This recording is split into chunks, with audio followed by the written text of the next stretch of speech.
In Poland, there's a dog flu. It doesn't spread through the air and can't be treated with pills or vaccines. Why? At risk. Only people in uniform. This is Plan B, which the Western neighbors are already late for. It's about a real pandemic. The illness is widespread across Poland. And this isn't the first wave. It happened in 2018. Every third police officer went on sick leave then. They were joined by border guards, customs officers, firefighters, and internal troops guarding prisons. It's all a protest against the authorities who save money on those who protect their peace. If the police went on a classic strike, they would face fines and dismissal. In the fall of 2022, another wave. Traffic police temporarily stopped issuing fines, limiting themselves to preventive talks. The state treasury lost money then. This time, police are combining sick leave, refusal to issue fines, and complete disregard for off-duty law enforcement. This is unacceptable. Imagine an emergency, God forbid a terrorist attack, and the police don't answer calls or respond to messages from superiors. They don't want to use personal phones for work purposes. All this in Poland is called dog flu. On one hand, they're traitors, they took an oath, but on the other, how else to get attention? The police sent a petition to Prime Minister Donald Tusk, but he ignored it. Apparently, he thought summer promises were enough.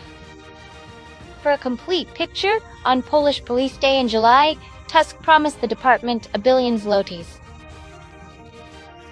Despite the police having huge debts, not just salary delays, some departments owe tens of millions of zlotys just for expert evaluations.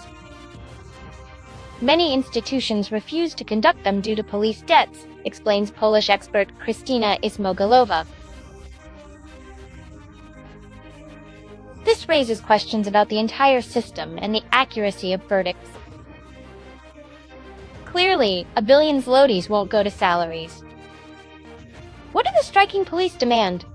Timely salary indexation, inflation bonuses, and increased social subsidies, at least to the level for Polish army soldiers. Moreover, remember, in case of anything, Warsaw sends police to dangerous border areas where $370 million were invested. And yes, they plan to spend more. On November 1st, it was announced that construction of the Eastern Shield began.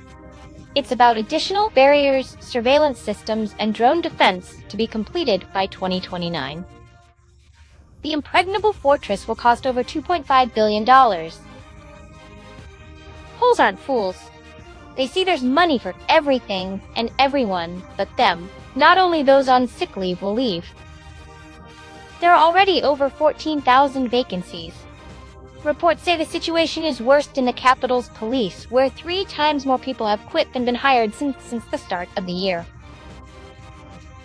As a result, in Warsaw, one officer handles up to 150 cases on average. The workload on those still standing is extreme.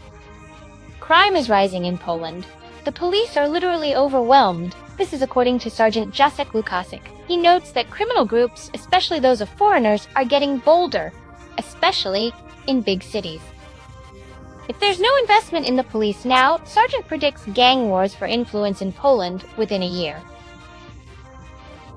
But what does Tusk and his peers care?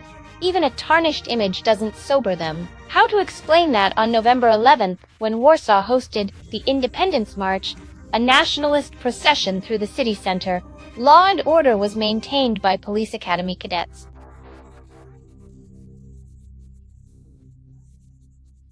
They were brought in from all over the country.